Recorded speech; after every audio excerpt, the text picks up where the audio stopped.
berbicara tentang perumpamaan anak yang hilang.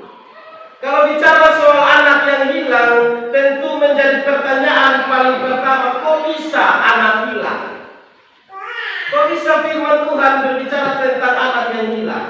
Kalau bilang motor hilang, HP hilang, itu masih masuk akal. Tapi ini anak hilang. Tapi apakah benar ini menjadi sesuatu yang tidak mungkin? Atau jangan sampai Bapak Mama dan saya juga ada dalam golongan anak yang hilang. Kita akan belajar kepada firman Tuhan pada hari ini. Sinode kami memberi tema untuk bacaan minggu ini, kasih Bapa tiada terbatas. Tapi saya mau mempermudahnya, menyederhanakannya dengan bilang bahwa tema khotbah saat ini bahasa yang kuat-kuat. Bapak Mama mengerti bahasa saya? Mengerti betul-betul? Atau mengerti sesuai keadaan? Karena kalau orang bilang kasih Bapa tiada batas dan bahasa yang kuat-kuat, kita harus mengerti dengan baik baru bisa melakukannya. Kebanyakan kita orang Kristen, baik Bapak Mama, jemaat Tuhan dan juga saya, kita sebenarnya hanya mengetahui tetapi jauh tidak paham tentang arti sayang yang sesungguhnya. Kita baru saja melewati perayaan yang anak muda begitu senang, hari Valentine. 14 beli coklat, beli bunga, bangun pagi-pagi, pinona ke rumah, pinyong ke rumah, happy Valentine Day. Di sini juga begitu kok. Ada yang buat begitu kok. Orang bilang hari kasih sayang. Tapi ternyata apakah benar sayang itu hanya tanggal 14 Februari? Tanpa sadar kita dituntun untuk mengecilkan arti dari sayang. Kalau orang hanya tunggu tanggal 14 Februari untuk menyatakan kasih sayang, maka percaya tanggal 15, 16 dan seterusnya permukaan tangan untuk sayang itu tetap ada. Jangan sampai 14 kasih coklat dan bunga, 16 besok kasih tangan kiri di pipi. Itu bahaya. Karena tanggal 15, 16 dan seterusnya, sudah ada yang bilang happy Valentine Day. Sudah ada yang panggil lagi mama sayang, bapak sayang. Itu bahaya. Di sini juga ada kok. Kalau ada anak pulang mau bertobat. Karena orang Kristen, anak-anak Tuhan harus mengerti kata kasih dan sayang seturut dengan apa yang telah Yesus teladankan. Dalam perjalanan pelayanannya, ketika ia berangkat dari Galilea menuju ke Yerusalem, ia mengajarkan banyak hal tentang orang-orang kepada orang-orang yang mengikutnya. Salah satu ia berbicara dalam pasal 15 tentang perumpamaan anak yang hilang. Karena yang datang mengikuti Yesus pada waktu itu tidak hanya murid-muridnya, tidak hanya orang yang ingin mendengarkan ajaran, tetapi juga yang turut di dalam rombongan yang mengikuti dia. Ada ahli-ahli Taurat dan orang Farisi. Ahli Taurat dan orang Farisi dikenal dalam Alkitab. Mereka adalah orang-orang yang berada dekat dengan pelayanan, dekat dengan rumah Tuhan. Tetapi seringkali hidup mereka tidak sesuai dengan apa yang Tuhan mau. Apakah masih ada orang Farisi dan juga ahli Taurat di tahun 2022? Mari Bapak Mama timbang baik-baik dalam pribadi masing-masing. Benarkah kita orang Kristen yang hidup di dalam persekutuan, hidup di dalam gereja dengan setia, masih benar ada untuk mengikuti? Karena firman aja, ahli Taurat yang tiap hari ada di dalam rumah ibadah membaca kebenaran firman Tuhan. Orang Farisi yang melayani di dalam pelayanan Tuhan, mereka sendiri justru yang seringkali bertentangan dengan Yesus. Amin. Bapak Mama. Amin. Bapak Mama jemaat Tuhan jangan bilang rasa sudah majelis. Masuk majelis mata jemaat oteba rasa masuk ke pendeta dong. Karena seringkali jemaat bilang pelayan itu hanya majelis, yang duduk di depan kami para pendeta. Sehingga kalau berbicara tentang orang yang ada dalam pelayan, oh itu dong sudah. Tetapi sebenarnya tidak demikian. Setiap orang Kristen menjadi umat kepunyaan Tuhan, menjadi orang yang memiliki tanggung jawab untuk memelihara pelayanan dan persekutuan umat. Maka setiap kita, Bapak Mama dan saya, semua rekan-rekan majelis, tugas tanggung jawab kita untuk hidup benar di hadapan.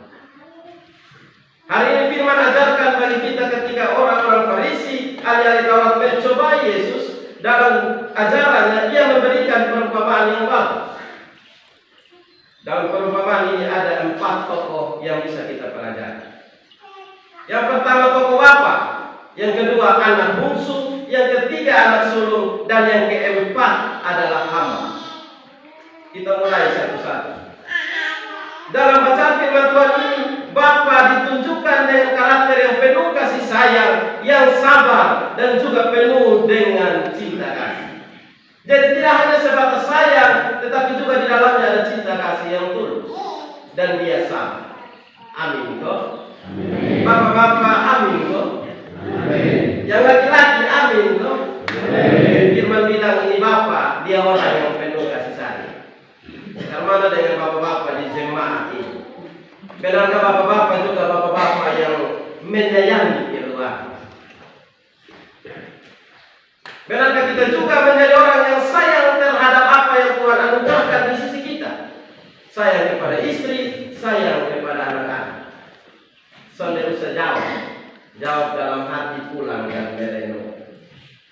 Karena menjadi bapa yang hidup di dalam takut akan Tuhan adalah bapa yang penuh cinta kasih, terutama kepada keluarga yang setiap hari ada bersama.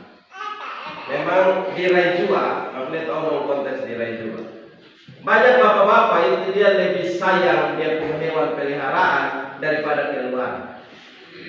Kalau orang Raijua itu biasa dekat dengan judi. Jadi di sana ayam itu orang tidak lepas jalan di timur. Ayam di sana dia kaki lebih bersih, bapak pendeta bukan. Karena ayam di mana-mana orang kokoh. Mau kasih makan harus suap. Ayam sakit di puskesmas beli obat, paracetamol kasih minum. Tapi begitu anak menangis, jatuh sakit, dia berteriak, "Mama, lihat lupuan." Itu di Raijua, langgar laut 2 kali. Mudah-mudahan di sini tidak ada. Karena sangat aneh ketika meminta berkat Tuhan, meminta anak di dalam pernikahan, itu luar biasa. Bahkan proses untuk anak itu ada, bapak dan mama baru anak ada. Amin toh. Kalau bapak sendiri semungkin ada anak, mama sendiri juga tidak mungkin ada anak. Tapi karena bapak dan mama maka ada anak. Maka ketika mengurusi berkat Tuhan anak itu, jangan hanya bapak-bapak bilang mama itu lu anak, tapi ini kita Tuhan. Amin bapak. Mama amin toh. Amin. Terima Tuhan amin. Amin. Harus ingat itu. Karena kebiasaan di Raijua juga biasa begitu. Tahu di sini mempendeta dengan trafik yang paling utama. Kalau anak buat salah, itu bagian dia tuh anak mama. Kemarin ada yang jatuh motor, kamu bisa dapat story, pendeta sampai. Itulah sudah tahu itu siapa bu anak. Tahu orang tua ajar ke son. Tapi tunggu nanti kalau anak berhasil di sekolah, Pimeranto dia jadi orang yang sukses, itu bapak akan berdiri dan bilang, itu beta bu anak. Entah di sini ada atau tidak mari kita mereka. Tapi seringkali yang tidak baik itu bapak akan lempar, itu mama punya. Tapi kalau baik, bapak punya. Di firman ini kita belajar bahwa bapak-bapak juga diberikan kesempatan untuk menjadi teladan yang baik di dalam kehidupan. Bapak dalam bacaan ini digambarkan sebagai orang yang penuh berkelimpahan, tetapi ia punya 2 orang anak laki-laki. Yang satu anak sulung dan yang satu anak bungsu. Anak bungsu ini anak yang kapalawati, semua dengar orang tua. Hidup mementingkan diri sendiri. Bapak baru meninggal, dia sudah bapak bagi warisan sudah. Kasih ketemu dia. Biasa orang minta warisan itu kalau orang tua meninggal. Tapi anak dalam bacaan ini, orang tua masih hidup, dia bilang kasih bagi warisan. Bapak tua bagi. Bapak bagi kasih dong, sama rata. Begitu bungsu terima hak miliknya, ia menjualnya dan pergi senang-senang pesta pora. menikmati kekayaan. Tapi ketika menikmati kekayaan itu, maka terjadilah kelaparan.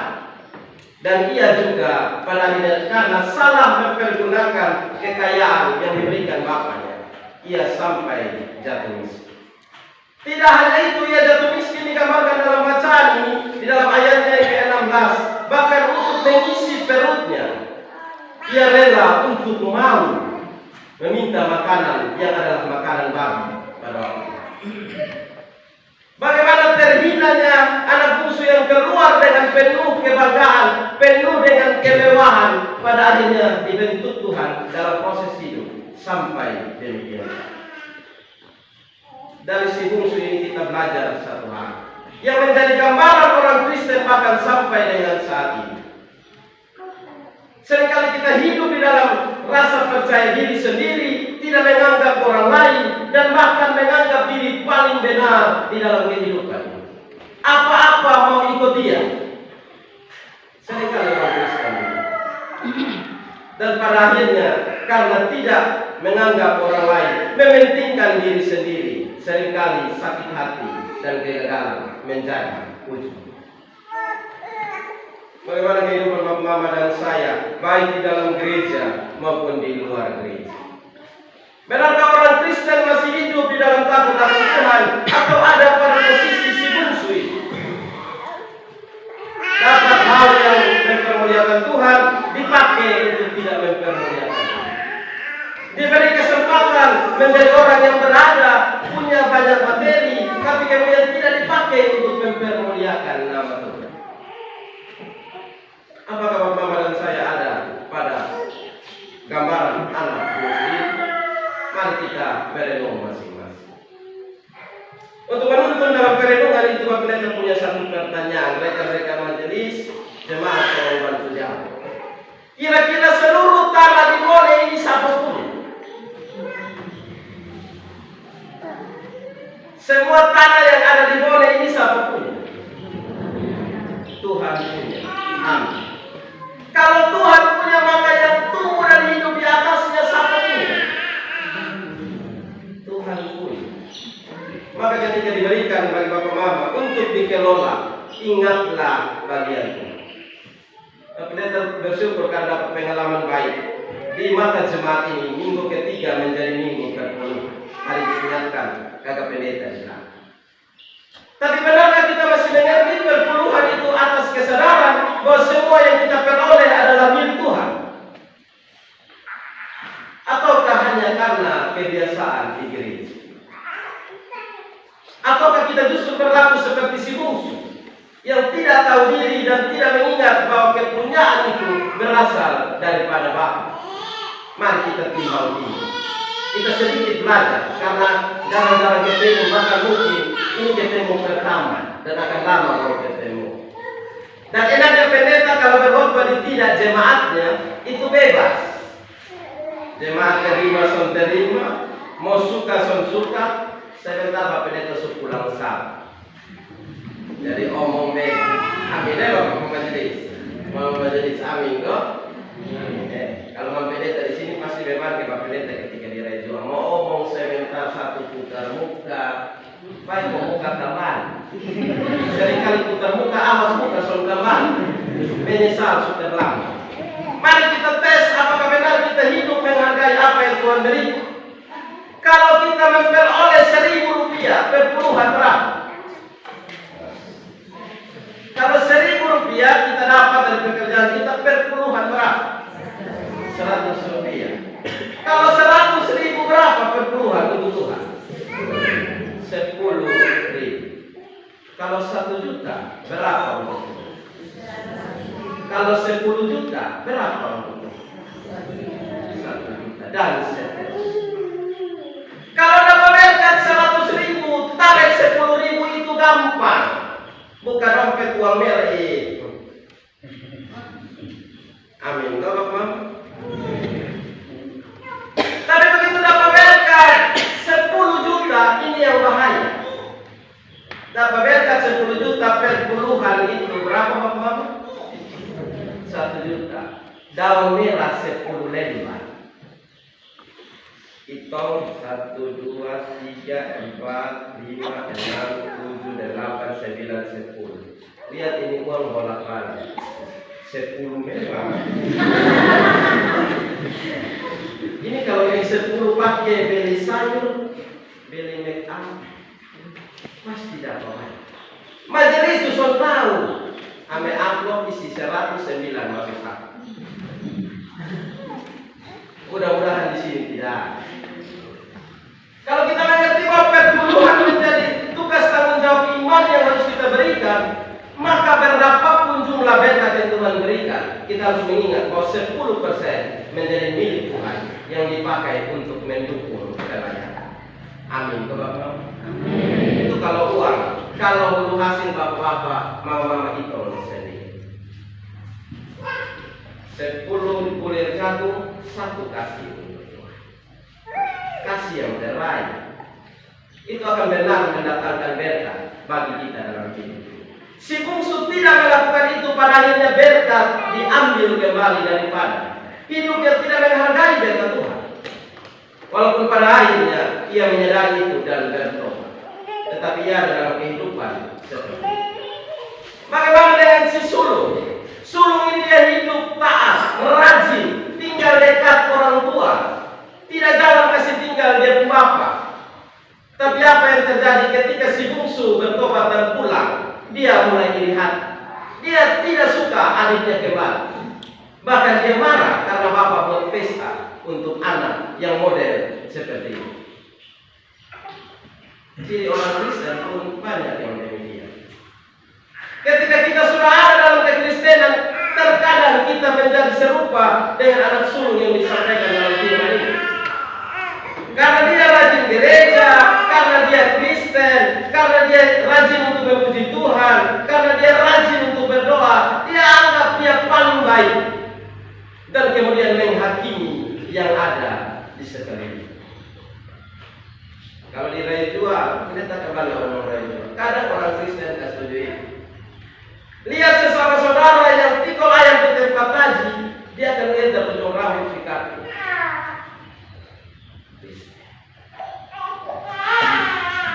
Seringkali orang Kristen begitu.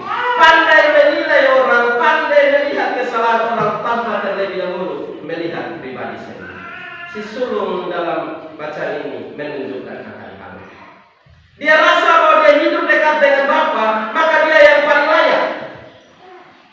Dia yang paling baik. Tapi dia lupa bahwa dia tidak mengenal Bapanya dengan sesungguhnya. Kalau benar dia dekat dengan Bapanya, maka ketika Bapa bersuka cita karena adiknya kembali, maka dia tentu akan juga bersuka cita. Amin. Amin.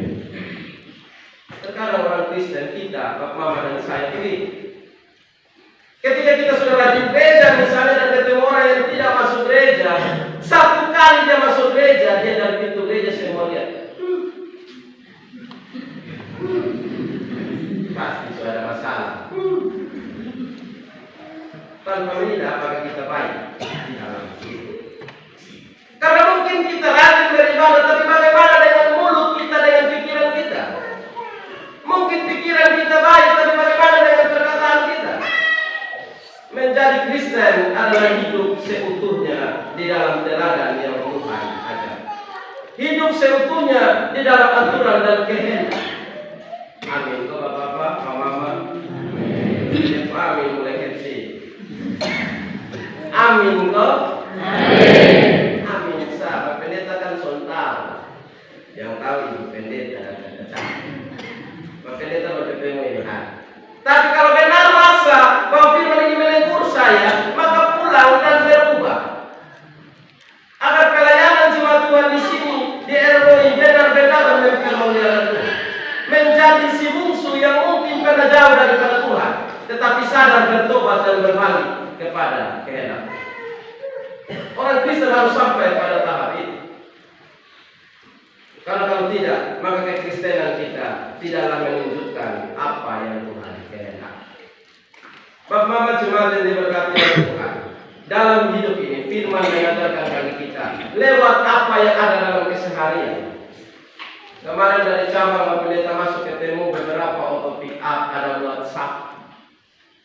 Jadi Pak Pendeta beranggapan di sini daerah penghasil sapi. Cerita dengan kakak Cafi, beberapa pemuda, Bapak Wakil bilang di sini usaha sapi. Pak Pendeta juga ingin tanya, kalau rawat sapi itu karmana, dirai 2 sapi jaga. Bangun pagi harus dipotong daun. Kemudian urus sapi sampai sore. Urus dengan baik, mudah-mudahan sapi ini dia bertumbuh sehat, gemuk supaya pas butuh untuk dijual, dia laku dengan harga yang baik. Amin kok. Itu menjadi rutinitas yang diingat dengan baik dan dilakukan dengan baik. Itu sapi. Amin kok. Ingat Bapak, itu sapi. Begitu berharga. Tapi bagaimana hidup kita dengan sesama kita, dengan keluarga kita, dengan tetangga kita? Benarkah mereka lebih berharga daripada sapi yang kita jaga dan pelihara? Sapi dia boleh lapar, dia boleh luka karena dia makan. Ingatlah manusia jauh lebih mahal dari segala. Maka kalau bisa sayang peliharaan, maka juga harus bisa sayang sesama. Mulai dari dalam rumah, keluar di luar rumah, dan terutama di dalam gereja. Karena mama coba diberkati oleh Tuhan, kakak Cafi tidak mungkin bisa pimpin ini jemaat sendiri. Majelis penatua diaken pengajar tidak mungkin bisa memimpin jemaat ini sendiri. Apalagi kami pendeta, tidak mungkin bisa memimpin jemaat. Pelayanan yang Tuhan titipkan, rumah Tuhan di tempat ini akan diurus dengan baik ketika ada kebersamaan di dalam. Ada cinta kasih di dalam. Basayang kuat-kuat. Itu bagus. Kalau tidak bahaya. Jadi orang Kristen itu sederhana, Bapak. Bukan soal berapa kali dia baca Alkitab, itu penting. Bukan berapa kali dia berdoa, itu penting. Bukan berapa banyak dia rajin beribadah, itu juga penting. Tapi bukan itu yang utama. Yang paling utama bagaimana dia hidup seutuhnya, seturut kehendak. Kalau dia rajin beribadah, maka dia juga akan mengasihi sesama. Karena omong kosong kita bilang kita mengasihi itu. Jika yang ada kelihatan di samping kita, tidak karena kita kasih. Amin. Amin Bapak. Firman mengatakan hal yang paling sederhana. Kalau orang Kristen bila dia sayang Tuhan, dia bilang bahwa dia Kristen, dia bilang bahwa dia benar hidup seturut dengan apa yang Tuhan mau, maka sebenarnya sesama di samping kiri kanannya, di dalam kehidupannya pasti mampu berbeda. Untuk marah, untuk kecewa, untuk segala perasaan itu manusia. Tetapi tidak harus menguasai kita seumur hidup. Firman bilang kalau marah bisa marah, tapi jangan sampai matahari terbenam. Ini orang Kristen baca Alkitab, tapi pas marah matahari bukan hanya terbenam. Terbenam, terbit, dia belum baik-baik. Tapi tunggu kalau ayat Alkitab pas dengan dia. Ayat favorit orang Kristen. Roh memang penuh, tetapi tetapi daging lemah. Orang Kristen di mana-mana ini. Tapi lihat menjemaat tidak itu. Kalau support anda salah ini hari, toto nasihat, toto bilang baik, bapak tanah itu bapak saya. Aduh bapak pelayan ini, memang roh penurut ini daging lemah. Padahal bukan daging yang tuntun roh, roh yang tuntun daging. Tapi karena firman pas di dia, maka dia pegang kuat, dia ingat mati bumi.